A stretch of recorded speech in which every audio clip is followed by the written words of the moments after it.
Brought to you by ITIL series. Itel Power Series.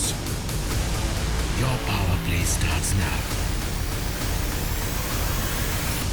Sail on 13th February. Uttar Pradesh की राजनीति में Samajwadi party के पूर्व राष्ट्रीय महासचिव स्वामी प्रसाद मौर्य ने अपने पद से इस्तीफा क्या दिया, उसके बाद तो जैसे अब राजनीतिक हलचल तेज हो गई है। हम ऐसा इसलिए कह रहे हैं क्योंकि स्वामी प्रसाद मौर्य के बाद अब समाजवादी पार्टी में जो उस समय जो तमाम नेता आए उन्होंने भी लाइन से इस्तीफा ये कहें तो अपने पदों से इस्तीफा देना शुरू कर दिया है। इनमें जो दो मुख्य नाम निकलकर सामने आए उसमें पहला नाम था कमलकांत गौतम का, जो कि बहुजन उत्थान पार्टी के अध्यक्ष थे और साथ ही साथ उन्होंने अपनी पार्टी का 2019 में समाजवादी पार्टी में विलय करने की बात कही है। और इसके साथ जो दूसरा नाम चौंकाने वाला है वो है बांदा की तिंदवारी विधानसभा सीट से पूर्व विधायक ब्रजेश कुमार प्रजापति का।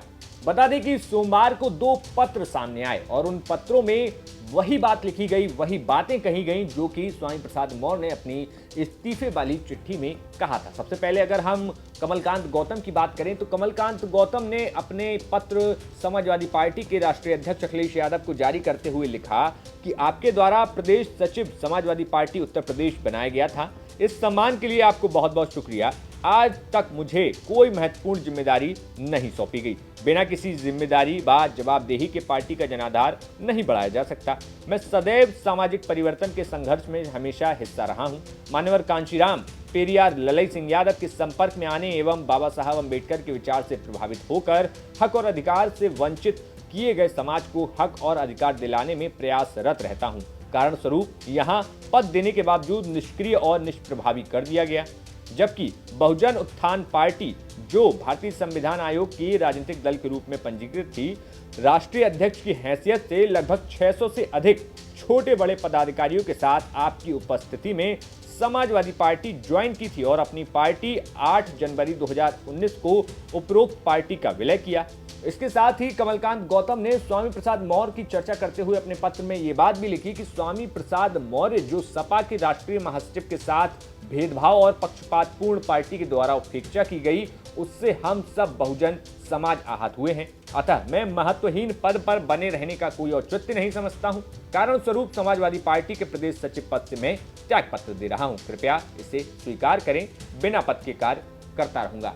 तो ये वही बात हुई जिस तरीके से समाजवादी पार्टी में राष्ट्रीय महासचिव के पद पर रहे स्वामी प्रसाद मौर्य ने अपना इस्तीफा दिया और कहा कि मैं एक साधारण कार्यकर्ता की तरह काम करता रहूंगा। इसके बाद बारी आती है अगले नाम की। अगला नाम होता है बांदा की तिंदवारी से पूर्व विधायक ब्रजेश कुमार प्रजापति का। ब्रजेश कुमार प्रजापति वही विधायक रहे जो भाजपा सरकार में विधायक थे और 2022 के ठीक पहले जब स्वामी प्रसाद मौर्य भाजपा से समाजवादी पार्टी में आए, उस दौरान स्वामी प्रसाद मौर्य के साथ जिन तमाम विधायकों ने समाजवादी पार्टी का दामन थामा था, ब्रजेश कुमार प्रजापति उनमें से एक थे।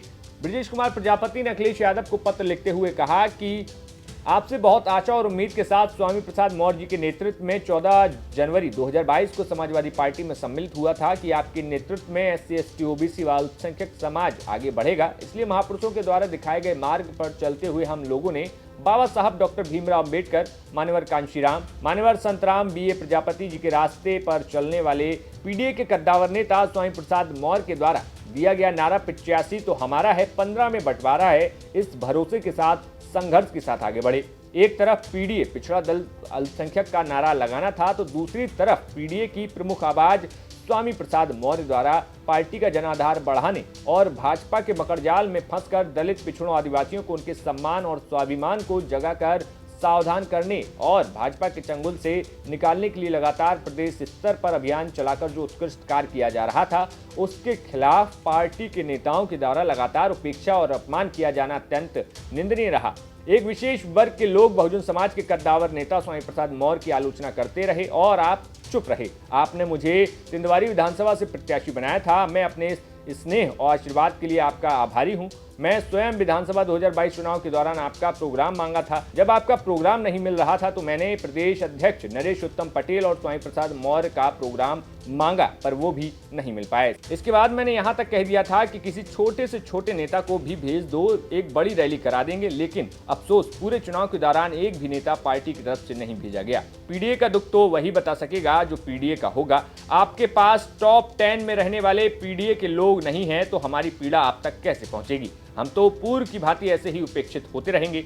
कड़ी मशक्कत के बाद आपसे मुलाकात के दौरान तमाम सुझाव और कार्यक्रम हम लोगों ने रखे, लेकिन आपके द्वारा कोई निर्देश नहीं दिया गया, जिस कारण लगातार मनोबल टूटता रहा।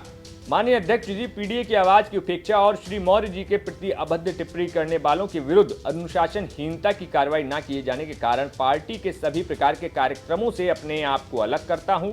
पार्टी में बिना दायित्व के पीडीए की आवाज को बुलंद करता रहूंगा।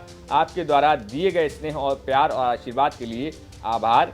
आपका ब्रजेश कुमार प्रजापति। ये वो पत्र हैं दो जो कि स्वामी प्रसाद मौर्य के समर्थन में उनके जो समाजवादी पार्टी में नेता थे उन्होंने लिखे हैं। अब अखिलेश यादव जो स्वामी प्रसाद मौर्य ने जो नाराजगी जताई है उसके बाद किस तरीके से जो बहुजन पॉलिटिक्स को एक अलग रास्ता, जो कि पीडीए की बात भले अखिलेश यादव कर रहे हैं लेकिन बहुजन पॉलिटिक्स की बात करें तो स्वामी प्रसाद मौर्य उस बहुजन पॉलिटिक्स के एक बड़े चेहरे के तौर पर देखे जाते हैं। और जब उन्होंने पार्टी के राष्ट्रीय महासचिव पद से इस्तीफा दे दिया है तो उसके बाद जो ये इस्तीफों की झड़ी लगी है, अब उसको अखिलेश यादव कैसे संभालेंगे? तब तक अब देखना होगा कि आखिर अखिलेश यादव और समाजवादी पार्टी 2024 के चुनाव जो कि मुहाने पर हैं उसमें किस तरीके से आगे की रणनीति बनाती है।